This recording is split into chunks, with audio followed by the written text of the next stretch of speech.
Greetings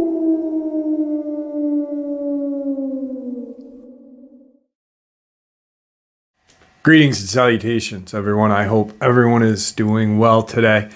Today's upload, we are still going down the path that we have been going down as of late, looking at government connections to the cryptids that we are seeing, people are seeing on an everyday basis, and the connection with the alien agenda, deep underground military bases, some absolutely horrific information and encounters. Before we get into it, a couple links. As many of you know, I rely on Patreon, PayPal, channel membership, and the merch to help the channel to continue to grow and go. Links to Patreon, PayPal, and channel membership is in the description below.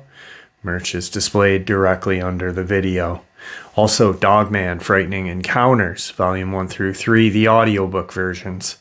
They were written and researched by Tom Lyons, narrated and produced by me, Jeff Nadolny. Those audiobooks are available on Audible, Amazon, and iTunes, links to which are also in the description as well.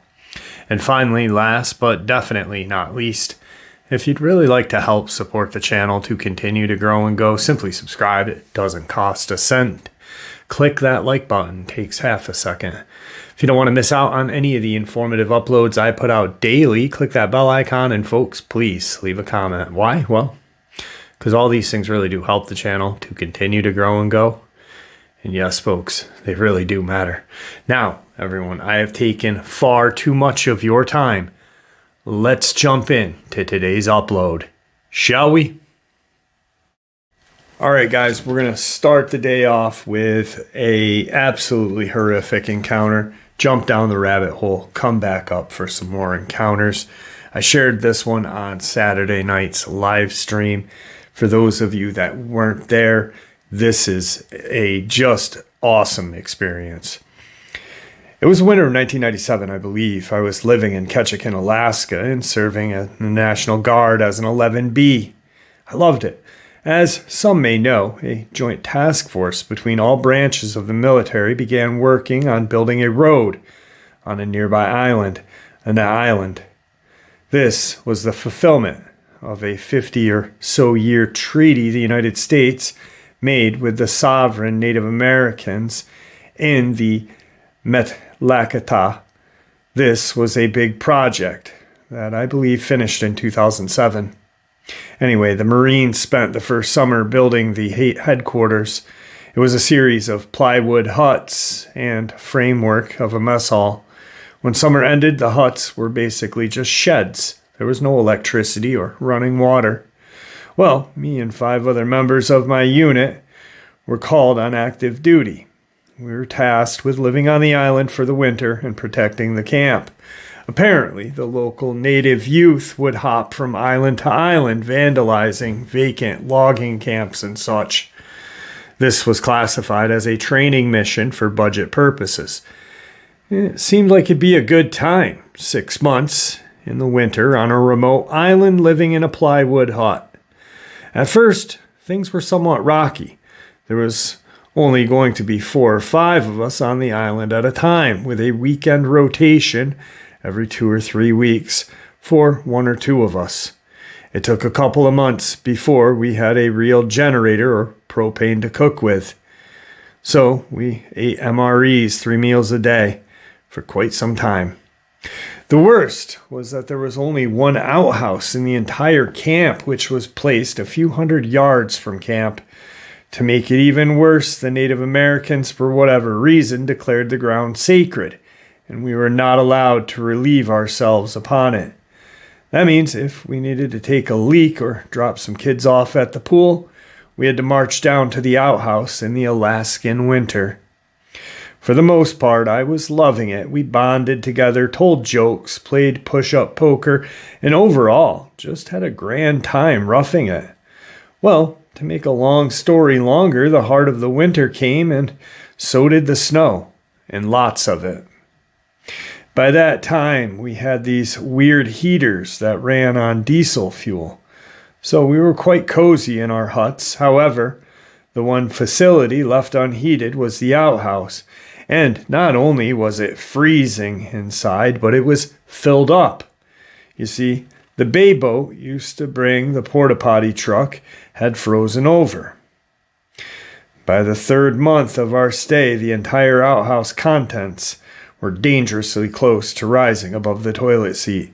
It was disgusting. It was freezing. It became a nightmare to use.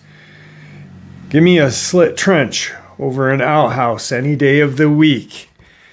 Even now, thinking about this massive frozen mound makes me cringe. I can still see the steam that would rise from the hole and out of the vents of that porta potty after each use.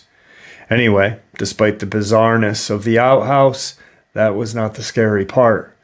One night, as the four of us were lying around on our cots, ready for bed, a few of us were listening to a book on tape that Doc had brought with him. I believe it was Carl Sagan's Contact. It was either that for entertainment or Art Bell's Coast to Coast radio show, the only English station we could get on the radio. If you don't know who he is, check him out. It's all about aliens, Bigfoot, and other paranormal stuff. Well, we heard noises outside. Now, that may not be scary, but let me tell you, we hadn't heard any noises, day or night. There isn't a whole lot of action going on during the middle of winter in the middle of nowhere. At first, we thought it may be some native kids coming to goof off, tag the place, and set it afire. Seemed logical. Before we came to the island, we had been given tours of nearby logging camps that were decimated. We were warned that this was what they would do to our camp if we did not protect it. Well, if it was them, we were ready for them. Wait, no, we weren't. Who am I kidding? We would have wanted to lock and load and go on the offensive if it wasn't for the fact that we were in a training exercise. That meant we didn't have any ammunition. We just had M16s, but nothing to go with them. Well, we are now no longer lying in our cots. Instead, we are getting dressed and discussing who it was that was going to investigate with an unloaded rifle. Just then, we heard sounds come to our door. It was not human. We could hear them breathing loud. Our PFC was the one who had been picked to lead the charge, but he flat out refused, and none of us blamed him. We didn't want this to become some Alaskan version of Southern Comfort, the movie, meets Predator, the movie, if you know what I mean. So we all sat in silence for 10 or so minutes until the huffing and snorting faded away. A few minutes afterwards, we manned up and opened the door. We immediately saw in the snow the largest set of prints we had ever seen. I swear these were the size of pie plates. Anything attached to those paws must have been the size of a small horse, or at least a dining room table. So, about that outhouse, you remember, the one that's 100 yards away? Well, it used to be that if you woke up in the middle of the night and needed to drain yourself, you would take a hike down to the outhouse. Not anymore. Instead, we made a massive patch of yellow snow right next to the door. It became customary to open the door, point to the side, and melt some snow. There was no way on God's green earth anybody was walking all the way down to that isolated outhouse with those beasts out in the dark. Our NCOIC, after spending a weekend in Ketchikan, brought back his diving light. This thing was the brightest flashlight I had ever seen. It made the night into day. Anyway, one night we were all joking and smoking. We were teasing the PFC because he had to take a dump. It wasn't like he could just hang his ass out the door. That was one thing we didn't want to find come spring when the generals and other dignitaries would be touring the place. Not at all. The PFC was starting to gather up the courage. to actually head down to the outhouse. Good for him. He got as far as opening the door, fully dressed for the freezing temperature. As he was about to walk out, the sergeant flicked on his diving light and pointed it toward the outhouse. He was being nice and he was going to light the way. As the light poured down the hill, we could make out the outhouse, and wouldn't you know it, standing next to the crapper was what looked like a wolf. Its eyes lit up like two little moons. It stared up towards us, not moving. Even though we were a good 300 feet or so from it, the PFC hurriedly backwalked deeper into the hunt. Sarge kept his light shined on that unholy-sized beast until the light started to overheat. That creature saw us. It knew there was more of us than it. Yet, didn't move an inch. It just stood there staring at us while we stared at it. When Sarge turned off the diving light, it was still staring at us. It was us who broke the gaze so that we could close the door. That creature knew who was in charge, and we knew it as well. To this day, books on tape still give me the creeps. All right, so in Saturday's live stream, I shared that. And what I said was that this experience goes along with the other Alaskan experience that I shared. And in the video, it was funny because everyone agreed with me at the live stream. In the video, there was a group of security guys and a couple oil guys that worked at this, I think it was an oil refinery or something like that up in Alaska. And they had a run-in with a Dogman in the middle of the night. The next day, coincidentally, they had taken a picture of the largest wolf ever. And in the upload itself and in the title, I just said actual photo of large wolf in Alaska after men have encounter. And everyone was like, that's not a picture of a dog, man. And everyone agreed with me hearing what I said. I never said that that was a picture of a dog, man. It was just absolutely the biggest wolf I had ever seen. This thing was easily 250 to 300 pounds, just this lion of a wolf. And I only say lion of a wolf because we all know that there are no bigger dogs than a wolf. Not anymore, at least. But interestingly enough, these men have a experience with a Dogman, catch a photo of this just giant wolf. These guys have this horrific experience with this wolf-like creature. Another thing, they're on an island. They had toured the island. Marines had been on the island earlier that summer. No one had seen that wolf or those creatures on that island. Now, in the middle of winter, there it is. How? Where? Pretty crazy, right? Let's go down the rabbit hole. This folder has all of the information. Just kidding. For those of you who have not been to the live streams, you guys gotta come. It is a fun time. A lot of information shared.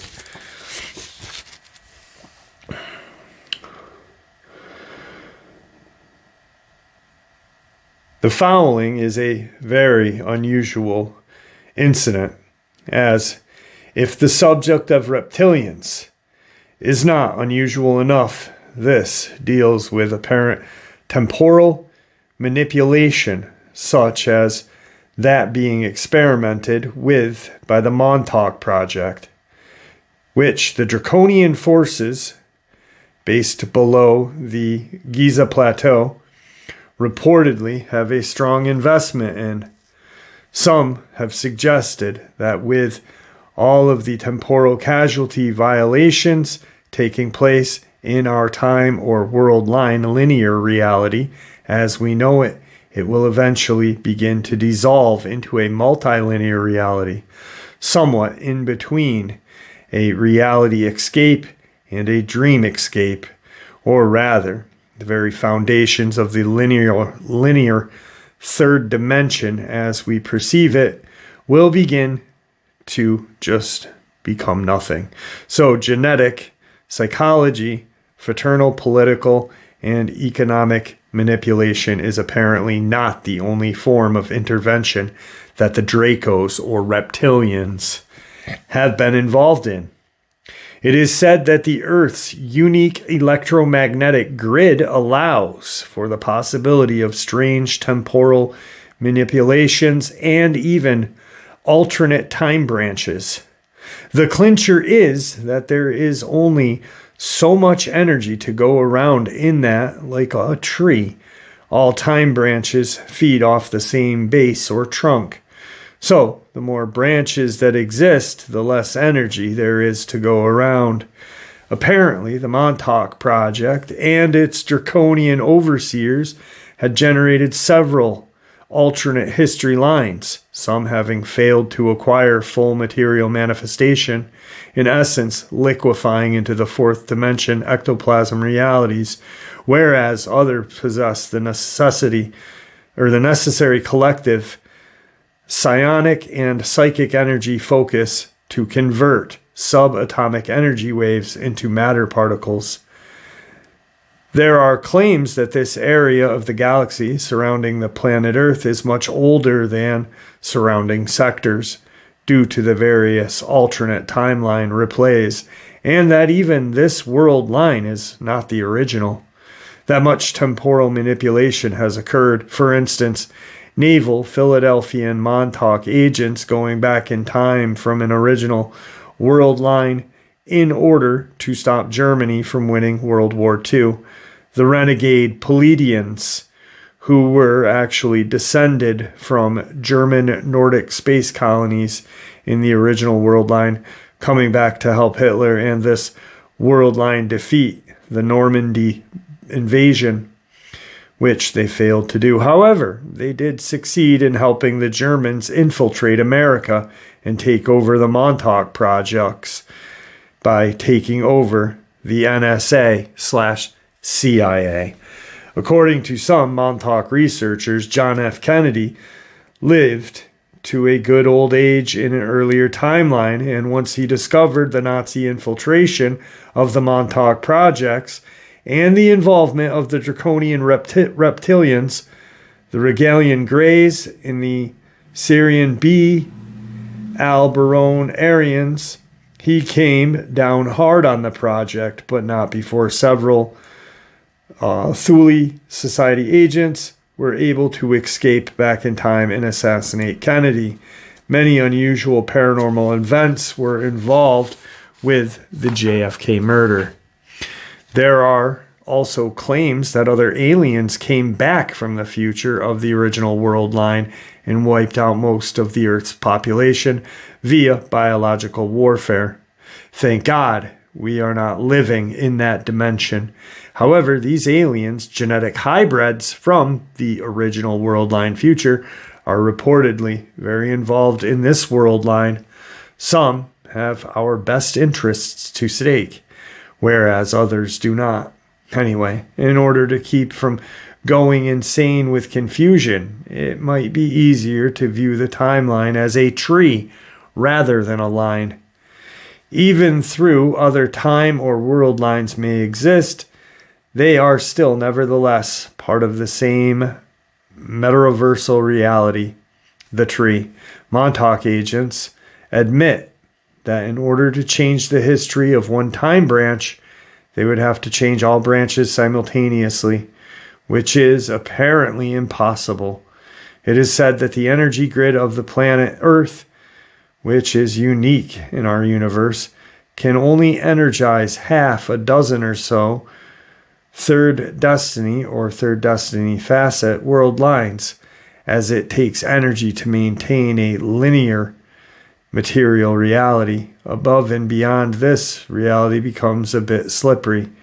As the energy/matter ratio drifts more to the energy side, it is said that there is at least one world line that is even more dense, linear than this one.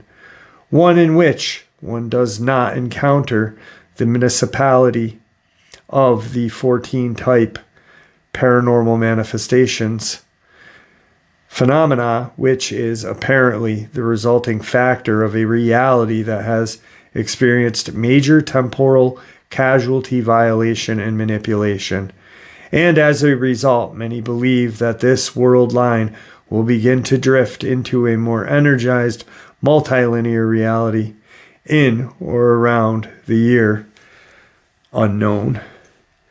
The following is apparently one of the major efforts on a part of the alien/human Montauk agenda to generate a world line through temporal manipulation, one involving a nuclear attack on American soil in the fall or November of 1997. There were several prophecies of this occurrence. However, most now say that it did not, but there has been others besides Jim who claim to have encountered this alternate reality, one in which the Draco interventionalists are apparently implicated to the core. Some may have the feeling that they are existing in one or more dimensions simultaneously. Could this explain such feelings? The human soul can only produce so much energy. And like the energy grid of planet Earth itself, the human soul can only exist in so many dimensions at once before it is spread too thin. However, more suitable levels of our soul can apparently interact with the weaker event lines. As I said, there is reportedly only a half a dozen or so actual lines. Then there are more energized probability lines, quasi-third dimensional realities, a possibility lines, ectoplasm realities, and ghost lines, dream pools, or used up probability, actual lines may become activated on the ectoplasmic level as collective human conscious energy focus breathes life into them. So basically what they're saying is that these dimensions, picture a tree, multiple dimensions, the Draconians helped humanity manipulate dimensional time. So in essence, when Montauk, Philadelphia project happened, they didn't go back in our dimension. They went back in a different dimension. That's why so many of these men, when they traveled and came back, some came back really messed up, as many of you know. Some came back saying they saw monsters that were enormous. The earth had changed. And what it is believed that they traveled to an alternate dimension. So, in essence, did they time travel? Or did they just jump dimensions? But enough of this pulsulating. As I stated, several claim to have had interactions with following parallel reality. The question would be, did time agents go into the past to create or prevent this nuclear attack in the fall of 97? If you are one who desires to be part of the universe that you can put in a box and fully comprehend, then such discussions of a multifaceted holographic reality may not be for you. I do not believe in infinite actuality lines as depicted in the Sliders series, the Sci-Fi Channel. However, I do suspect that if there are any multidimensional imperialistic parasites that could be equivalated to the Cro-Mags in that series, it would be the Draconians. Here is something that was sent to me. So right here, he's saying like we all say a lot, we say it here a lot, that there are soft disclosures in Hollywood, in the media. I believe 100% was a soft disclosure. Some say Dog Soldiers was. I don't believe it. I think it's just more of an entertaining movie. But there are soft disclosures going on all the time that, just point to what really is going on. So, hello everyone. I've been waiting to see if anybody else on this may have experienced something similar. I don't want to put thoughts in anyone's heads. This was not a dream. It was not an obe. It was real. It did happen. And Dracos are real, and they bleed red blood. I can't explain it. I don't know how it happened or why. All I know is it did happen. It was 3 weeks ago. I still have mixed feelings about sharing this, but here goes. I climbed the roof of a building I was working on, rebuilding and expanding the capacity of a silo that stores plastic pellets at Redacted in Indiana, Evansville, Indiana. When I got to the top, I felt dizzy, disoriented for a few seconds.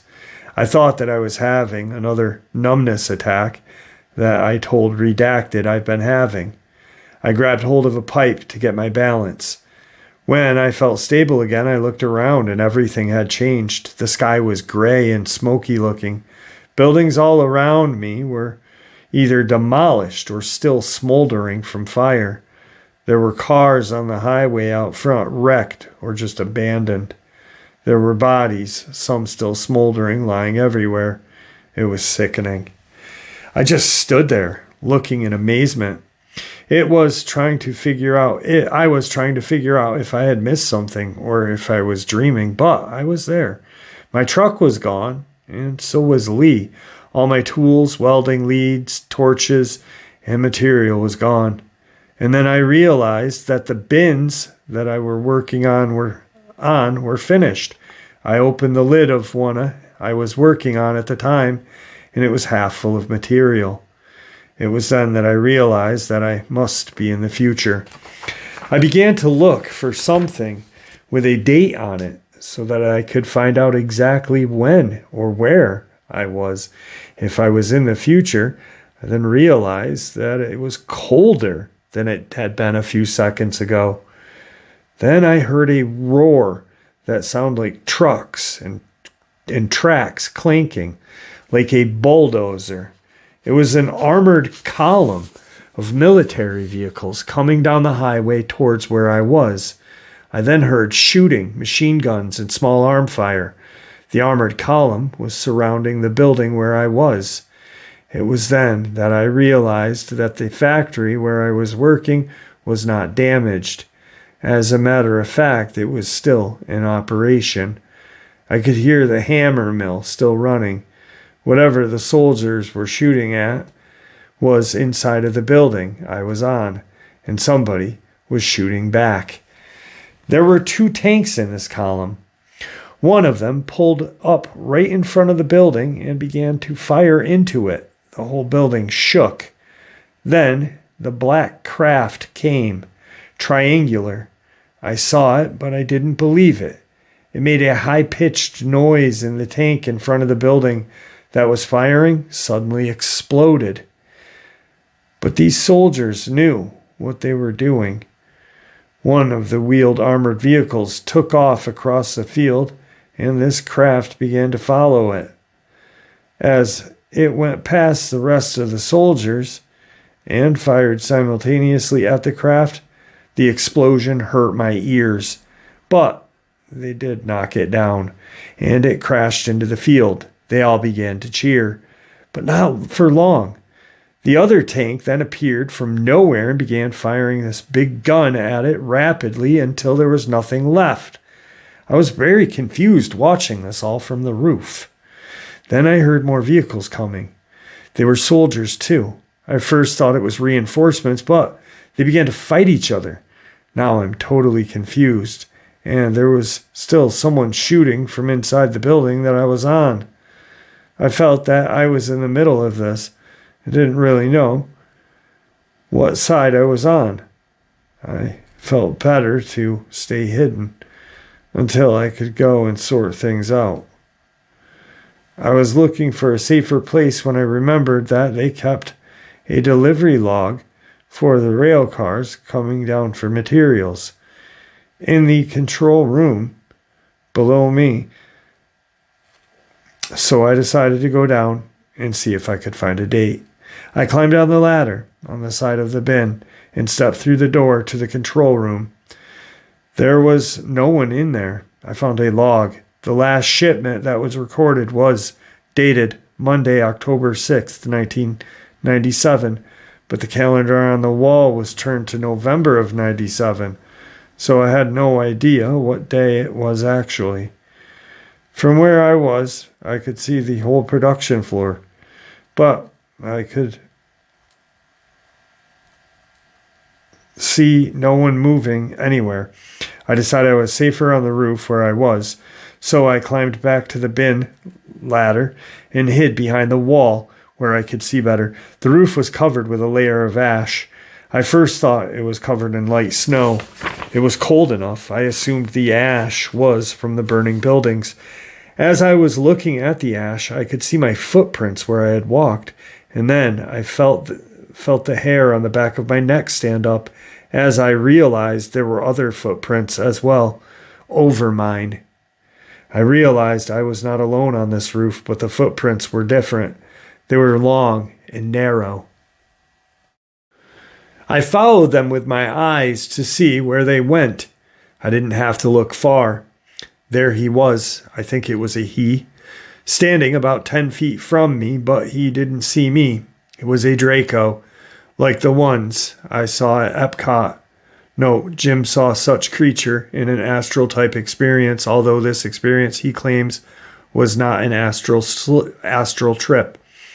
I could feel the adrenaline running through my body. My first thought was to hide, but there was nowhere to hide and nowhere to run. I looked to see if he had a weapon, but I couldn't see any. Then, from deep within me, I felt a rage like I had never had before. I wanted to kill him, apparently responding to the reports that he had heard about on the list in the past concerning what the Dracos do to people, and that they have abducted for their underground concentration camps on Earth, Dulce and such. Before I could even think, I found myself standing up and walking toward him. He turned and saw me. I don't think they showed emotion, but when he saw me, I saw fear in this reptilian-like face. Then I saw his eyes. They were snake eyes, and they looked mean. When I looked at his eyes, I felt as if he was looking right through me. Now, I have been in a number of ballroom brawls, and I could always tell when someone was going to try and sucker punch me by their eyes. It does not work on Dracos. That sucker nailed me, and I didn't even see it coming. I'm not even sure if he had actually hit me physically, or it was a shockwave. Now I've been knocked down in enough fights that I know if you don't get back up fast, you're done. So I sprung up and lunged at him.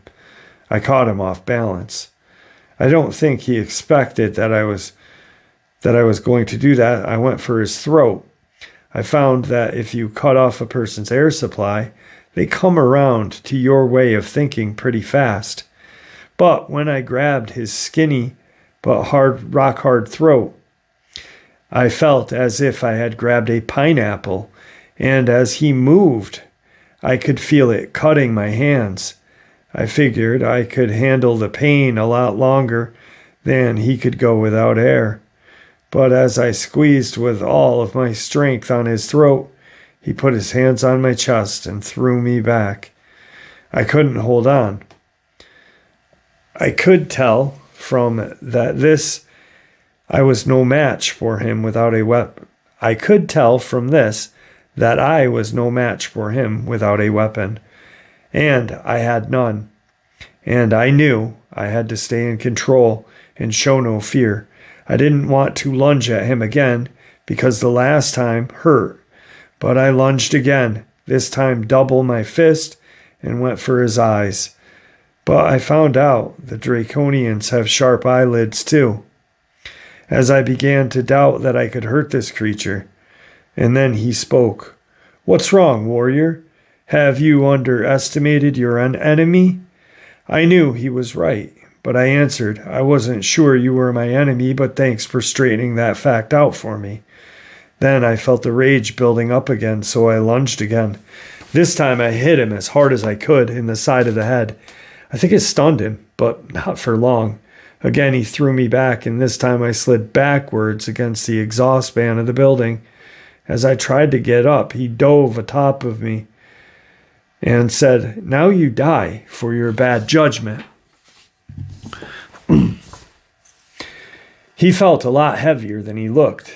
I could not throw him off.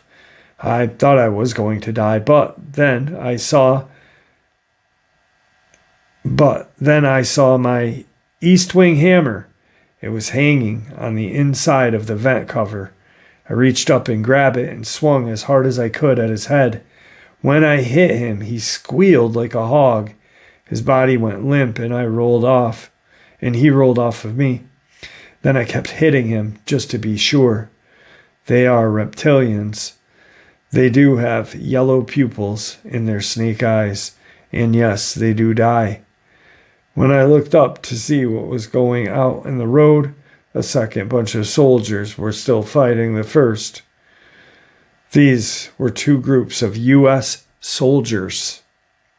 I decided it was about time for me to get the hell out of Dodge, so I climbed down the ladder and was going to try and get away and find out just what was going on.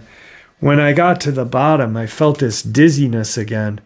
I turned, and my truck and Lee were there, and everything was as it was before. I asked him if he had seen anything, and he said no, and asked me what was going on and what happened. I said, "How long was I gone?" And he told me I had just went down the ladder, but then came right back down. Then he asked what had happened to my hands. They were bleeding with very bad cuts. I told him I didn't know. I must have cut myself on the ladder. He looked at me in disbelief and asked what that white stuff was that was all over me, my head and shoulders and legs and such. I said, "I don't know." But it was the ash from the roof.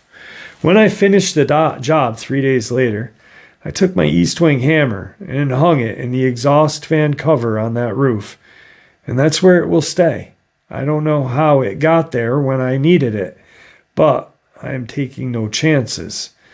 If it weren't for safety factors, I would go exchange my hammer for a 44 mag. Might save me from cutting my hands. Now, if someone could possibly explain this to me, I would be in their debt. I have mixed feelings about this. At first, I felt as if it was mind control to confuse me and the list. But since I have had dreams and obes to make me feel this real, to make me feel like it was real, and also cuts on my hands, Redacted, and I believe others on the list were in these dreams. I have been waiting to see if anyone else would share. One question for Redacted. Was I in danger? Could the Draco have killed me? What would have happened? Would I have just disappeared or fallen off the ladder? Just one of the many questions. One thing that I do know for sure. Don't hit Dracos without gloves on, because it hurts. James. So that was a case file from out of the Reptillian. I have 3 case files right here that are all very similar in nature. We talked about this on the live stream, actually. So someone had brought up if I thought CERN had anything to do with like the Mandela effects.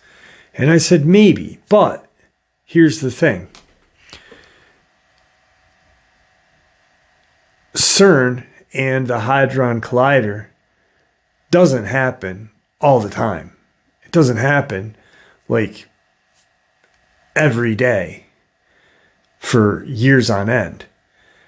The Mandela effect has happened. Things have been changing slowly throughout time. And I think what it is like they said in this, once that tree starts to lose energy, one closes into another, then another, then another, then another. And eventually there's no branches. There's just one big mess. And I think that's what happens, is these dimensional slips, or whatever you want to call them, happen. And that may be what the Mandela effect, why it happens and why we are aware of it happening. I really do believe that the draconian, the alien agenda, the one world government, this connection is so... I'm getting more amazed that the more I learn about this, the more I look into it. Just like that family that I talked about the other day. Naval intelligence officers looking into the Tic Tac on the USS Nimitz, looking for the second video, and all of a sudden there's Dogman in his yard, and his kids and his wife are seeing it. His wife are seeing shadow men. Orbs are hitting people in the chest and making them unhealthy. There's a lot of bad stuff going on, and I think it is the draconians and the one world government using the paranormal to keep us in check, to keep us afraid. Afraid of what? Afraid of learning, afraid of lashing out. I don't know, just an idea. Today's second encounter. The crawler humanoids are real. I've been looking for answers for 2 years. What the hell was it that I saw in the woods that frightens me for life? This is no joke. Did anyone else see this creature? I am traumatized for life from this thing. It happened at my parents' house in rural Maine. I need to know what it is. How did I see it? And why am I so scared? I'm a smoker. And at my parents' house, you cannot smoke. You have to smoke outside. That night, I couldn't sleep. It was around 3 a.m., so I decided to go outside and have a cigarette. When I got to the porch and turned the light on, I had a weird feeling that I was being watched. So I looked and saw 2 large orange dots. Then, before freaking out, I'm thinking it must be a reflection of the neighbor's light through the trees. Then it moves. It did this peeking move behind a tree back and forth 2 times. I freaked the hell out when it started to look closer at me. I run to the patio door trying to open the door, but since it's an old patio door, it does not open smoothly. I had to force it. The things started to run up the hill, over the train rail, into the highway. It moved incredibly fast. The path it took was not easy. It had a weird gait. Those orange eyes continued staring at me and seemed to want to get closer to me. When I got into the house, I wanted to look from the large window. I woke up my parents, not knowing what to say to them. My dad laughed at me, saying it's probably a moose, and didn't do anything about it. This area is right beside a highway, in the area that only has 4 houses that are a big distance between them. I regularly see wolves, moose, and all kinds of animals at night, so I know what they look like. When this thing ran, it made a weird sound. I don't know how to describe it. It had long arms and legs. It ran weird on 4 legs. On 4 legs, it still looked like it was more than 6 feet off the ground. It was so tall and fast when it ran. I was shocked. I wanted to cry, but I couldn't. I was traumatized. This isn't a joke. Was it a deformed creature? Was it an alien? I don't know. I've never been able to sleep properly since that day. It has really messed me up. My mom keeps saying the dog once in a while just barks at night as it watches the woods. I'm not saying it's still around, but it still freaks me out. I saw what I saw. I wish I never saw that thing. I wish I never went outside for a cigarette that night. I have night terrors a lot because of this thing. I feel like crying. I feel like it took something from me. Tonight's final experience.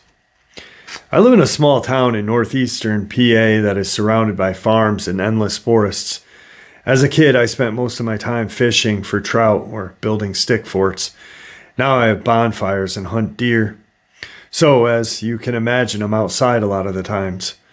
At this point, I know almost every paw print or call of the local animals, and I can identify it almost immediately. At the age of 13, I went over to one of my friend's house for his birthday, mid-June, alongside with two other guys. We used to hang out a lot, but after this incident, things happened, and we just broke apart and went our own ways.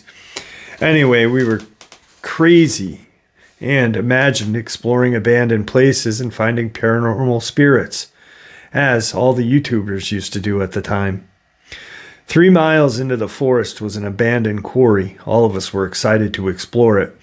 So we got to the birthday boy, his name was Aiden, to lie to his dad and say we were going for a walk through the woods. Aiden's dad said yeah, but not to wander too far and to pay attention to the trees due to the number of mountain lion sightings in the recent area. Many say they do not live here in PA, said to be a boogeyman of sort, but I've seen one in my own eyes, and I can tell you, there are wolves here. Along with wolves, there are mountain lions. We geared up and grabbed our phones and knives. Well, at the time I didn't have a knife, but I borrowed one from one of the bigger guys. His name was Clayton, and he was a little out of shape, putting it nicely. He usually brought up to 10 knives to our parties like some sort of serial killer. Sometimes he made me worry. He also gave one of our fourth guy named Marcel, more ghetto than country kid, but he was okay. We got along. As we packed our bags and got ready to poke fun at each other, I insulted Aiden's choice of footwear, wearing a pair of black and white Vans while the rest of us wore boots. Clayton poked fun at me for being the smallest of the group, and Marcel backed up Clayton. As we headed out the door, excited for what we were going to find in an amazing abandoned quarry, imagining old mine shafts deep into the ground where coal was mined, or copper. The air seemed to change as in heavier, like when a kid in class threatens to kill everyone in the room. Yeah, that kind of heavy. Almost a primitive fear. As I eerily looked around, curious about what had instilled this primitive fear into my system, the others were talking about what we were going to find. As we were walking into the woods after going through the long field, the feeling of dread was getting stronger, and I almost wanted to run. I knew I was being watched. I always know when someone stares at me in class, I usually look in the direction at them when I notice the feeling. I started to scan my surroundings. Maple trees, rocks, cliffs, bones, birds, beehives. Wait, bones? Backtracked to where I saw the bones and looked a little closer. About 60 yards away at the bottom of a cliff was a dead deer. Fresh blood still on the bones. Flesh hanging off its skull, I imagined. The thing that could have mutilated it so badly. Nothing exactly exciting happened as we climbed the large hill. I felt the air get heavier and my primal fear clawing its way up my spine. Once we reached the top of the hill, there was a level part still filled with the maple and birch trees, and some decent-sized rocks. There was a barbed wire fence that led to a clearing, freshly mowed field. Aiden commented, saying that this was his property and his neighbor was probably trespassing again.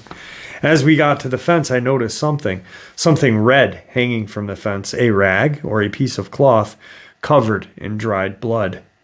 And underneath was a rusted old knife with a saw blade on one side and a sharp edge on the other. Myself and Marcel argued for a minute about who was getting the knife, and I gave in and let him have it. We crawled under the fence and walked through the field. Right now, we are about a half a mile from the quarry. I zoned out again as we walked. No one was talking about anything exciting anyway, and I scanned my surroundings when my fear jumped almost right out of me. I couldn't place it as I frantically looked around. Something bad. Something evil was nearby, and I could sense it. I was at the back of the line, so no one noticed my panic. I went tree to tree scanning for something out of place, and when I got to the birch, roughly 25 feet away, I saw it. There was a large, lengthy gray hand wrapped around the tree. I could almost make out claws. I looked above the hand, and I could just barely see an edge of a head. I looked at my friend, who had gotten a bit ahead of me, looked back at the tree, and the gray thing was gone. I ran to catch up to my friends, deciding to keep what I saw quiet so not to be made fun of for the rest of the weekend. We finally started to see the clearing up ahead, with another barbed wire fence. We walked through the patch of thorn bush, as tall as myself. It shredded our bare torsos as we took off our shirts and hung them over our shoulders. We crouched under a fence. It made it to the quarry. We all spun around towards the woods, hearing his dad, but it was off, almost mechanical. Startled by how quiet it was, also a whisper, but the woods were 100 yards away. My fear crawled its way back inside of me, and I wanted to go home knowing something was up. "Guys, we need to go," I stated, walking toward the tree line. The others followed. My fear grew stronger and stronger. I started to scan the field, then the cliff, then the trees. As I was walking, we were at the tree line, scrambling under the fence. Snap! A branch cracked not too far from me. We all looked. Marcel still under the fence. We saw it, 20 yards away. This 9-foot human-like animal creature. Not an animal. It stood on 2 legs like a human. Its gray, skinny arms ended by its knees, and its claws were as large as its hands. It was partially crouched, perched its elbows on its knees, staring at us with these red-hot eyes. Teeth struck out of its mouth like a piranha, with large canines like the dog. Its teeth were an ugly yellow and blackish, with some blood stains on the top. We stood, frozen, staring at this creature. Then its eyes snapped at mine. I made eye contact and twitched.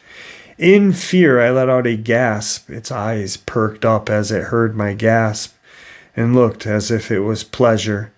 It stood up, breaking into my trance, and I jumped into flight mode. "Run!" I screamed, making a dash home. The field, only 50 yards away, the creature let out this metallic, human, bear-like roar. Its scream filled me with fear. I could sense the hate in its veins. The monster was primal fear. We ran like hell as it chased us, dodging left, right, changing direction, tripping it up so it couldn't catch us.